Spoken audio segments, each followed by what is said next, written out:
Selamat datang di Jalan Bareng Podcast. Hidup adalah perjalanan yang penuh lika-liku, namun selalu ada cara untuk menikmatinya.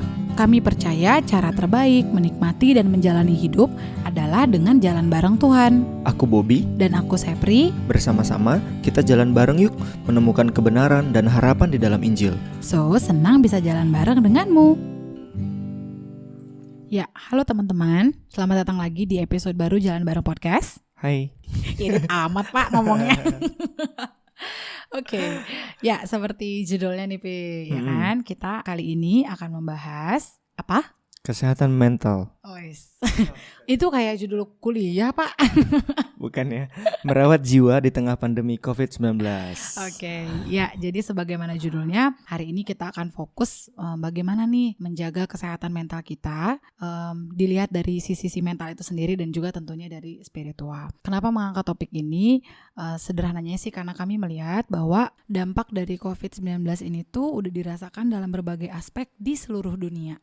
Dan ini tuh bukan hanya bencana Nasional. benar, Bencana itu global ini. bencana global dan nggak hanya soal fisik ya, Yes. tetapi juga soal mental gitu. Dan kalau ngomongin soal mental health ini, karena pandemi, semua orang tuh beresiko kena isu betul. ini ya. Ya, jadi semua orang tuh bisa mengalami mental health issue akibat pandemi COVID-19 ini gitu. Bahkan di salah satu webinar yang pernah aku ikutin, itu disebut bahwa hati-hati, jangan-jangan next pandemi itu adalah pandemi dalam hal mental health issue loh gitu. Kedepannya akan banyak orang yang mengalami depresi atau gangguan cemas dan gangguan-gangguan mental lainnya gitu. Jadi makanya kenapa kita terpikir untuk mengangkat si topik ini. Nah, menurut kamu nih faktor-faktor pemicu nih di masa pandemi ini yang bisa membuat kita mental kita terganggu tuh apa aja sih kira-kira? Bisa yang pertama tuh karena kita baca atau dengar berita tentang COVID ini, ataupun baca dari media sosial. Dan kemudian kedua bisa juga faktor pemicunya karena rencana kita atau pekerjaannya harus berubah, metode deliverynya karena kita harus di rumah terus kayak gitu kan. Benar, Ya, mungkin setuju. harus meeting terus, tiba-tiba meeting kondisi rumah nggak kondusif, akhirnya Ditegang pemicu sendiri ya. pemicu stres, ya kan? Pengalaman pribadi nih kayaknya nih. Ya, dan juga yang ini tahu Pi, yang koas kuliah. Betul, PJJ Itu, ya. iya, Pembelajaran itu jarak aku jauh. sih jujur ya salut banget, dan aku nggak terbayang sih Iya kalau sih. aku koas di masa kayak gini tuh. Apalagi kalau koas bedah tuh.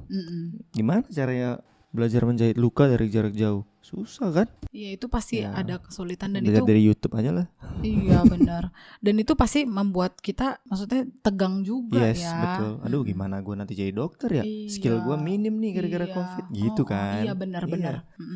Dan juga karena kita nih lebih dari hampir mungkin 24 jam per 7 hari bersama dengan keluarga, apa nih Be? Wah, ya itu Apa? gesekannya luar biasa. Luar biasa ya. Friksi dalam keluarga itu Iya, adalah iya. sesuatu yang niscaya. Betul. Dan bahkan ada di beberapa berita sampai ke KDRT ya. Iya. Karena friksi yang mungkin tak sanggup diatasi. Bener, ada luapan emosi. Waduh, ya kan? aku Iya kayak gitu kan, itu juga sesuatu realita nih yang terjadi di masyarakat kita sekarang. Nah karena itu kami hari ini tidak sendiri, tidak berdua Yes. saja. Halo teman-teman. Iya, bukan ya. Oh ceritanya ada teman-teman virtual ya. Iya. Oh, sayangnya kita belum ada efek yang Ngomong-ngomong ini bukan gangguan mental kan? apa tuh? Teman-teman Oh, virtual. iya. Kan?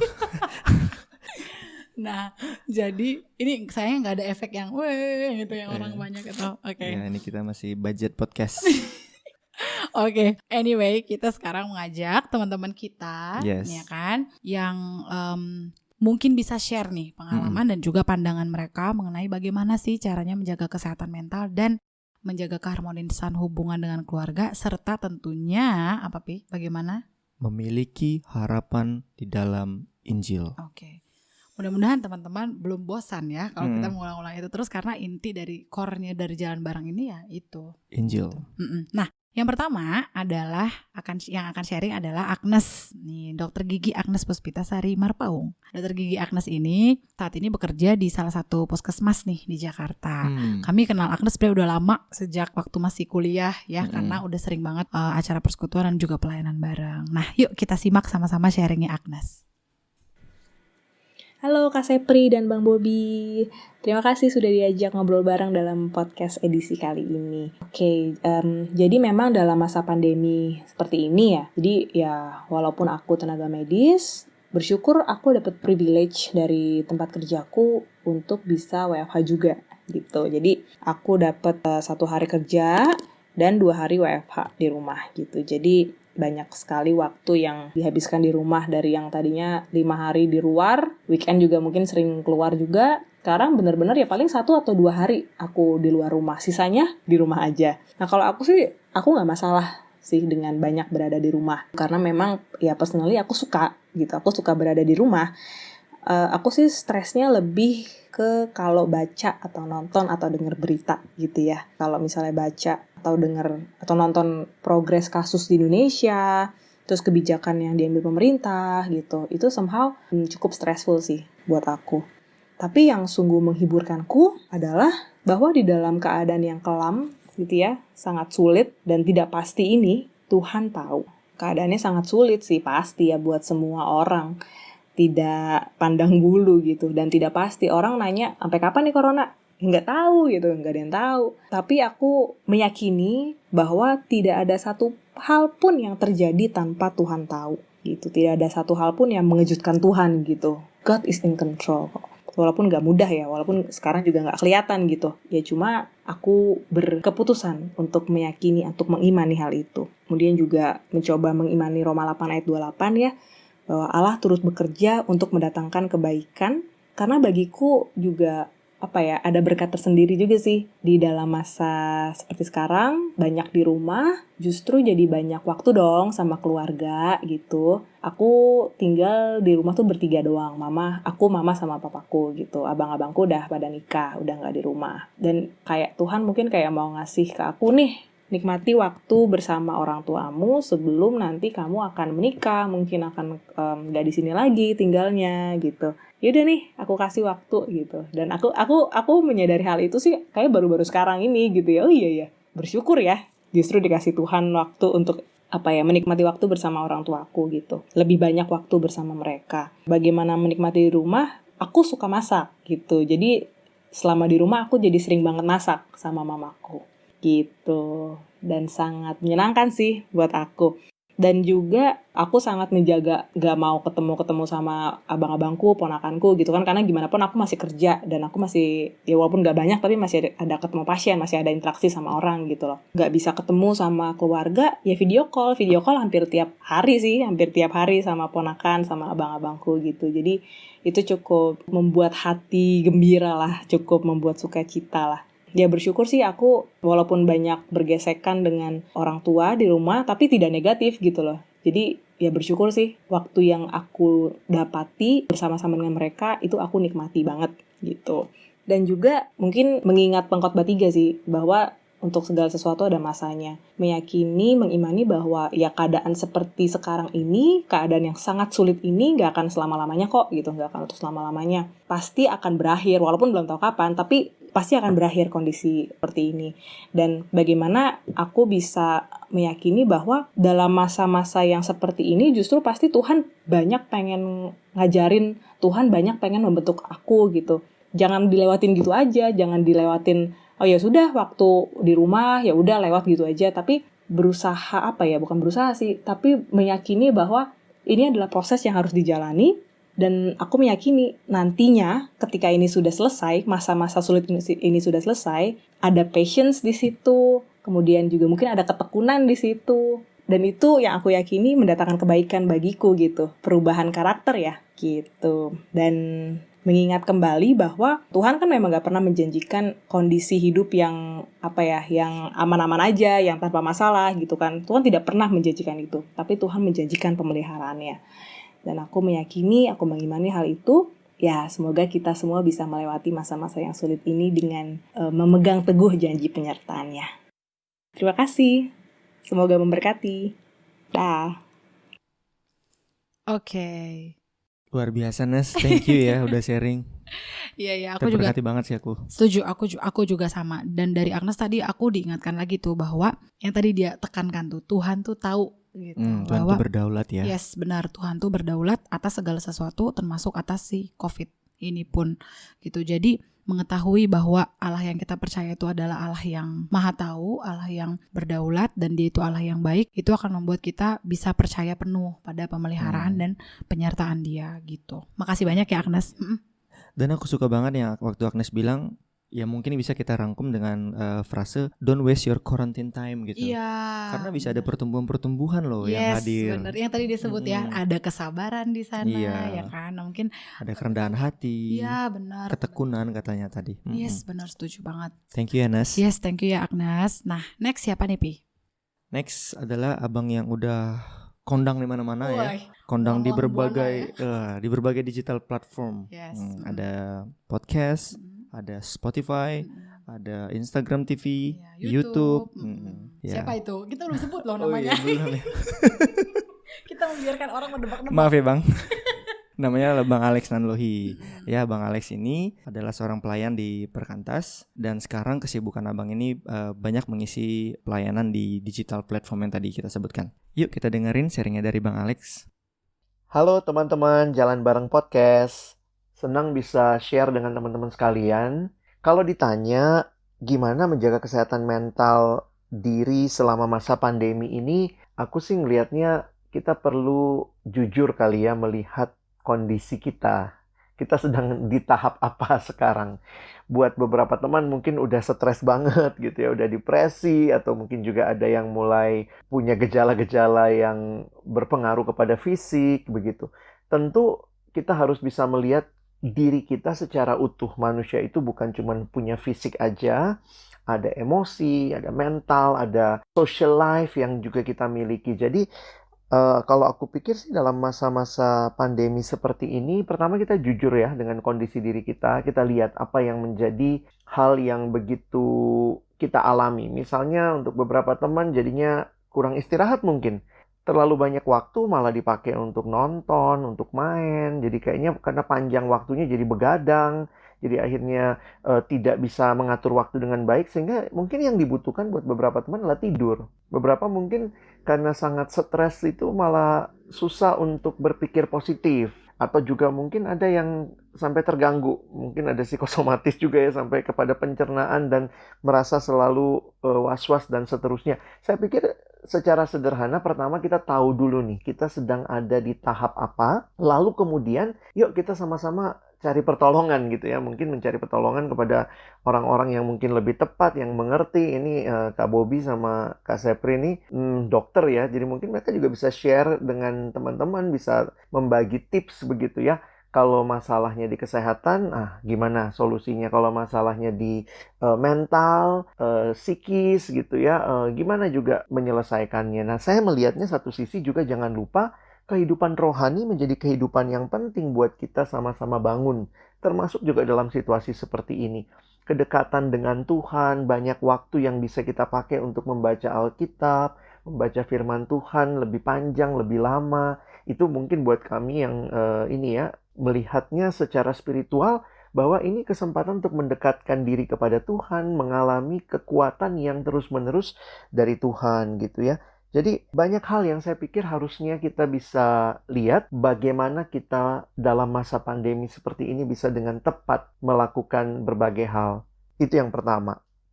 Lalu kalau ditanya bagaimana menjaga keharmonisan hubungan dengan anggota keluarga, pasangan, orang tua, saudara-saudara, di tengah situasi seperti ini saya pikir sih kita harus menyadari ya bahwa keluarga itu mungkin belum pernah terasa begitu dekat kali ya. Karena ini tiap kali kalau kita nggak kemana-mana ya ketemunya mereka lagi. Tapi juga realita bahwa hubungan yang dekat mungkin terjadi gesekan itu juga real. Jadi saya sih ngelihatnya, mari kita sadari kerentanan kita dalam relasi mungkin menimbulkan gesekan, supaya kita tidak menjadi orang-orang yang saling menyakiti, tapi belajar untuk bisa menerima satu sama lain. Saya pikir dalam situasi seperti ini, belajar mengampuni, belajar mendengar lebih daripada kita ngomong duluan gitu ya.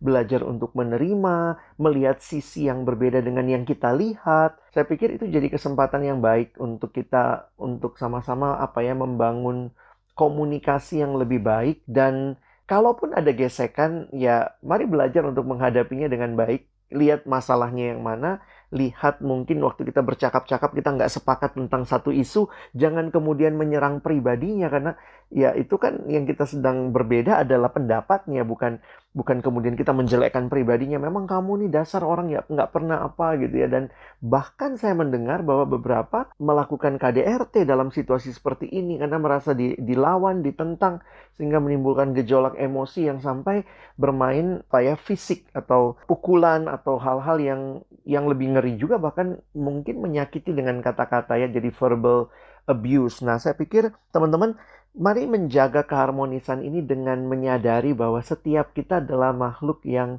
membutuhkan orang lain. Kita makhluk sosial yang saling membutuhkan, dan keluarga menjadi tempat yang saya yakin tempat yang paling basic yang diberikan Tuhan buat kita untuk saling membangun, saling bisa share satu sama lain. Nah, di tengah-tengah situasi seperti ini, saya melihat bahwa Injil menjadi satu cara pandang yang menarik untuk kita yang telah mengalami diselamatkan karena anugerah. Maka kita tidak mencari pembenaran dari orang lain. Kita tidak mencari pengakuan dari orang lain, karena pengakuan yang utama kita dapat dari Tuhan. Dan itu banyak hal yang bisa terjadi ketika kita tidak ngototisme, merasa diri kita paling benar, merasa kalau saya nggak membela pendapat saya bahwa harga diri saya hancur. Saya pikir perspektif Injil akan menolong kita melihat lebih jernih, belajar untuk menahan diri kapan harus bicara, kapan tidak berbicara. Kalaupun orang berbeda dengan kita, maka Injil memberikan kepada kita pemahaman bahwa, oh iya ya, dia bisa punya pemahaman seperti itu karena mungkin bentukan yang dia lalui, proses yang dia lalui berbeda dengan saya. Jadi menarik, Injil menolong kita tidak hidup dalam ketakutan, tidak hidup dalam penghakiman, tidak hidup dalam ketakutan penghakiman atau mungkin merasa diri paling benar, tetapi Injil membuat kita secara rendah hati bisa belajar melihat orang lain dari perspektif Kristus melihat mereka. Kiranya ini boleh menolong teman-teman survive ya di tengah masa pandemi ini. Tuhan berkati. Gimana Pi sharing Bang Alex tadi? Aku nggak bisa berkata-kata sih, Pi. Iya ya, betul. Makasih banyak ya Bang Alex untuk Ya, sharingnya. thank you Bang Alex untuk sharingnya. Dan penting banget sih tadi yang dibilang Bang Alex untuk kenali diri. Kalau memang kita mengalami kondisi yang kayaknya ya ada gangguan, kita harus kenali si diri kita dan kita cari pertolongan. Ya, yang paling simpel sih teman dekat mungkin ya. Teman dekat, Iya, orang-orang jangan yang ragu untuk cerita. Karena di masa kayak gini, jujur ya, wis. Psikoventilasi itu penting banget ya. Iya. Sama siapa juga ya. Dan semua orang pasti paham. Maksudnya Iya. siapa sih yang gak khawatir sekarang gitu. Jadi Kalau ada orang yang nggak tahu tentang COVID-19 zaman sekarang, mungkin dia apa tuh? tinggal di bawah batu kayaknya dia. Kayak Patrick ya. Patricknya SpongeBob. Iya, jadi jangan ragu untuk sharing sama cerita sama sahabat, atau kalau memang misalnya butuh dan ada akses, silahkan cari professional help gitu ya. Yes. Psikolog atau mungkin dokter ahli kesehatan jiwa gitu. Iya. Aku yakin di masa sekarang semua orang terbuka kok Iya. dengan hal ini gitu ya. Dan yang tadi juga dari Bang Alex, harapan di dalam Injil itu ya. Iya benar. Kita nggak takut kalau kita berhubungan dengan sanak keluarga yang sekarang lagi di rumah nih. Kita jadi nggak takut dihakimi gitu ya. Dan kita pun punya perspektif yang benar waktu kita berkomunikasi dengan keluarga kita yang ada di rumah. Betul. Sehingga yang tadi kita bilang di awal, konflik-konflik yang tak teratasi, friksi-friksi dan lain sebagainya itu bisa diatasi dengan perspektif ini, bahwa kita melihat saudaraku ini, misalnya kakak atau adik atau abang atau orang tua, adalah manusia juga kok, sama dengan aku. Ya, bagaimana pembentukan Allah bagi mereka itu berbeda dengan caranya aku mungkin dibentuk. Jadi aku nggak boleh ngejudge, kamu sih begini, begono. Dan Injil itu membuat kita bisa mengasihi dengan bebas gitu ya. Yes, betul. Terima kasih banyak ya Bang Alex untuk sharingnya. Nah, next yang akan sharing dan yang mungkin terakhir di episode kali ini adalah Kak Thaddeus Gunadi dan juga istrinya Kak Lydia. Kita nggak boleh ketawa-ketawa ya, perkenalkan ini. Ini aja aku udah ketawa. Nah, Kak Thaddeus dan Kak Lydia ini adalah kakak-kakak KTB kami nih di KTB suami istri yang udah jalan 4 tahun. Tapi sejujurnya kami udah dibina melalui Kak Tadius dan Kalidia ini jauh sebelum itu. Dari tahun 2008 ya? Iya, sejak kita masih masa kuliah gitu, dan banyak banget pembentukan yang Tuhan izinkan terjadi dalam diri kami itu melalui Kak Tadius dan Kalidia, dan juga semua keluarganya, anak-anaknya juga kita kenal juga gitu. Nah, kami percaya dan yakin juga insight dan wisdom dari Kak Tadius dan Kalidia ini juga mungkin bisa menolong teman-teman untuk bisa menjaga kesehatan mental dan hubungan dalam keluarga. Yuk kita dengar sama-sama sharing ya. Yang bicara kesehatan mental, untuk menjaga kesehatan mental, di Alkitab kita menemukan sebenarnya ada ayat yang sangat indah. Kalau kita mau taati, kita mau lakukan, itu akan sangat menolong. Misalnya di 1 Korintus 5, 16-18, yang berbunyi, bersukacitalah senantiasa, tetaplah berdoa dan mengucap syukurlah dalam segala hal. Dalam pandemi mungkin kita mengalami kemuraman, kita mengalami kesedihan, dan mengalami ketertekanan. Dengan bersukacita, itu akan menolong kita untuk kita lebih sehat secara mental. Juga dalam pandemi mungkin kita juga mengalami banyak khawatir, mengalami ketakutan, mengalami juga keinginan-keinginan kita yang tidak terkontrol, pikiran tidak terkontrol. Namun dengan tetaplah berdoa akan menolong pikiran kita lebih sejahtera, hati kita lebih sejahtera, dan tidak lagi dikuasai oleh khawatir maupun ketakutan kita. Dan menurut saya juga sikap belajar mengucap syukur itu penting sekali dalam kondisi seperti ini. Sebab kalau kita tidak mengucap syukur, gampang sekali ngomel-ngomel, marah-marah. Khususnya dengan kita di rumah, selama ini kita nggak pernah melihat perilaku anak-anak kita atau mungkin juga pasangan kita. Tapi sekarang kita lihat kondisi di rumah, kita gampang ngomel kalau ada sesuatu yang tidak sesuai dengan yang kita mau. Gampang bersungut-sungut, gampang tersinggung. Nah, itu penting sekali kalau kita belajar mengucap syukur. Semoga kiranya hal-hal seperti itu tidak terjadi dan tidak berkepanjangan tiap-tiap hari. Coba bayangkan selama 2 bulan misalnya kita tidak belajar mengucap syukur, kita bisa terus ngomel-ngomel, marah-marah, tersinggung. Bisa tidak betah itu orang-orang di rumah dengan kondisi seperti itu. Untuk menjaga keharmonisan hubungan anggota keluarga selama PSBB, yang pertama saya rasa kita harus doa. Kita harus berdoa tiap hari, doakan keluarga kita, orang tua, pasangan kita, anak-anak kita. Karena sangat sulit kadang-kadang menghadapi, apalagi dalam rumah, kita terus di rumah sekarang, kita sering berkontrak. Kadang-kadang banyak hal-hal yang irasional yang terjadi, misalnya orang tua menuntut anaknya, tidak senang melihat anak sesuatu. Saya sendiri punya pengalaman seperti itu. Yang kadang-kadang saya pikir kok saya bisa punya pikiran seperti itu. Itu hanya Tuhan yang bisa menolong hati kita untuk supaya kita bisa tidak melakukan hal itu pada keluarga kita yang akhirnya membuat kita nggak bahagia, membuat kita sering kesal, jengkel.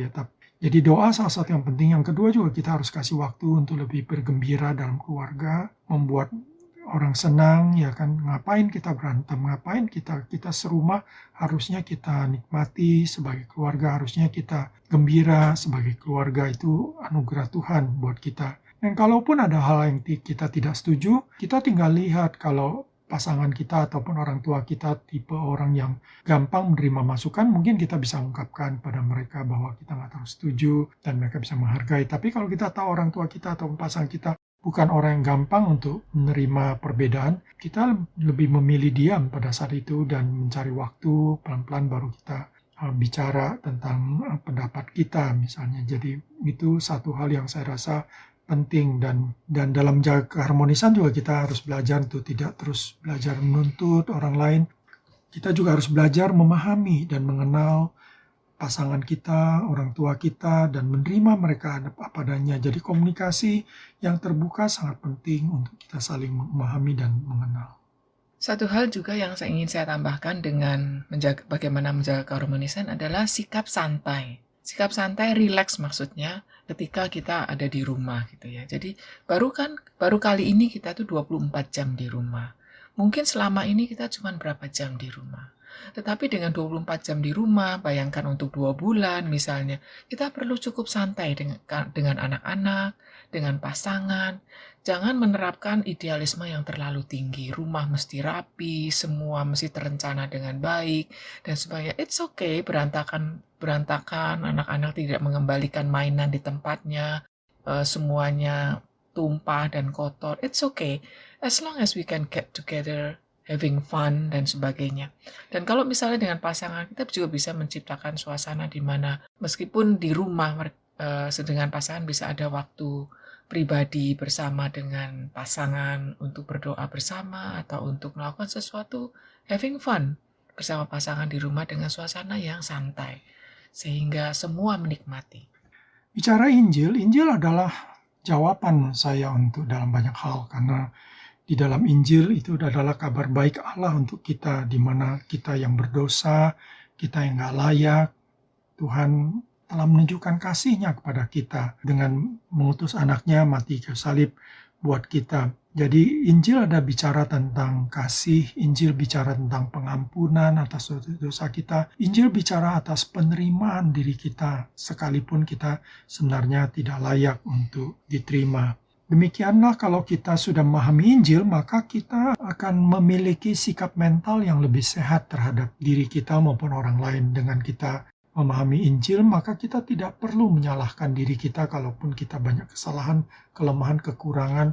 Kita belajar menerima diri kita apa adanya. Tentu kita ingin ke depan kita bisa lebih baik, namun kalau sekarang belum bisa baik, kita masih bisa menerima diri kita apa adanya. Kita bisa mengampuni kesalahan-kesalahan kita sendiri, karena Allah sendiri sudah mengampuni kita. Demikian juga dengan orang lain. Kalau kita sulit mengampuni orang lain, maka mental kita pun jadi kurang sehat. Namun kalau kita bisa mengampuni orang lain karena Tuhan sudah mengampuni kita, maka kita juga mempunyai mental lebih sehat. Jadi Injil sangat penting dan sangat indah, menjadi harapan bagi kita. Iya ya, Iya bener. seperti biasa ya. Iya. Kalau mendengar sharing dari Kak Tadius dan kali dia tuh, aduh gitu. Adem rasanya ya. Yes, benar adem. Dan yang tadi yang paling nempel di aku sebagai ibu-ibu ya adalah be easy to yourself. Santuy ya. Santuy gitu. Dan kadang-kadang tuh kita selalu suka bikin tuntutan-tuntutan yang kayak naon sih gitu. Iya. Kayak yang tadi kali disebut mainan harus beres, tidak boleh ada makanan yang tumpah. Itu kan kayak ya ampun Iya, gitu. iya. Itu wajar banget. Dan Itu malah membuat jadi ada mental issue tuh. iya, Obsesif kompulsif jadinya. Iya benar. Alan Kastik mungkin ya ciri kepribadiannya Iya. dulu ya. Nah, Bener. jadi aku ditegur dan tadi diingatkan lagi sih soal itu ya. Jadi yang penting tuh having fun lah with your Yes. kids, with your spouse, with your family. Habis itu juga yang tadi terakhir disebutkan nama Kak Tadius sih soal Yes. Injil ya. Mm-mm.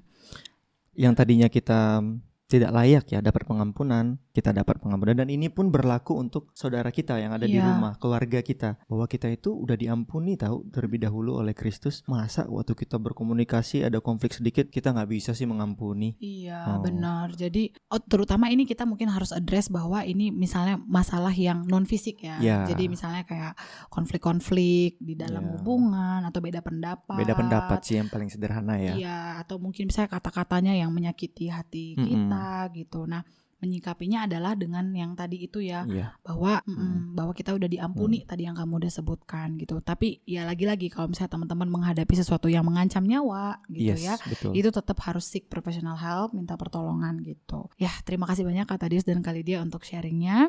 Oke Pi, untuk sebagai penutup apa nih? Satu hal tadi mungkin cukup highlight adalah lewat episode ini sih aku diingatin lagi bahwa manusia tuh kita harus lihat secara utuh. Iya. Gak hanya fisik, mental, ada juga loh komponen spiritual di dalam diri manusia gitu. Dan soal fisik dan mental ini juga pasti sedikit banyak ada pengaruhnya dari kehidupan spiritual kita Iya. kan. Karena itu aspek ini gak boleh terlupakan gitu. Sehingga penting banget seperti yang disampaikan Agnes tadi ya. Kembali lagi bahwa ada hal-hal baik yang bisa muncul dari sini ya, mungkin bisa penataan kembali disiplin rohani kita seperti saat teduh, berdoa. Mungkin kita kebanyakan nonton kayak kata Bang Alex sehingga jadi sampai begadang dan akhirnya pagi bangunnya nggak benar sesuai dengan waktu kita seperti hari biasa kerja, sekolah dan lain sebagainya. Kita tata lagi tidur sesuai dengan jam yang sesuai dan seterusnya seperti itulah. Jadi masa-masa ini kita kita cultivate supaya kita tuh menghasilkan waktu yang subur dan bermanfaat untuk kita bagi kemuliaan Allah. Iya benar. Setuju sekali. Dan juga lagi-lagi ya di dalam Injil kita selalu akan menemukan harapan ya. Ya, betul. Gitu. Jadi mungkin ada di antara teman-teman yang udah mulai mengalami kecemasan atau ada gangguan-gangguan fisik, sakit perut, sakit kepala tanpa sebab yang jelas gitu ya. Atau ya hal-hal yang lain, kalau memang dirasa butuh silakan cari pertolongan ke dokter, ke psikolog Ataupun gitu. melalui platform digital sekarang udah banyak ya. Udah banyak banget ya gitu, lewat telemedicine sederhananya misalnya gitu. Dan tetapi ingat juga sebagai orang yang di dalam Kristus, orang percaya, ada aspek lain juga yang mungkin tidak terlihat, yaitu aspek spiritual, dan di situ ada kebenaran Injil gitu. Jadi bisa beriringan nih gitu ya, berjalannya untuk tetap bisa merawat jiwa kita selama masa pandemi ini gitu. Setuju banget. Thank you ya Pi. Apa tuh? Sudah mengidekan topik podcast kali ini. Ini kan dari kamu idenya. Oke, baiklah. Oke, Sampai bertemu lagi di episode berikutnya ya teman-teman. Sampai ketemu lagi. Bye. Bye.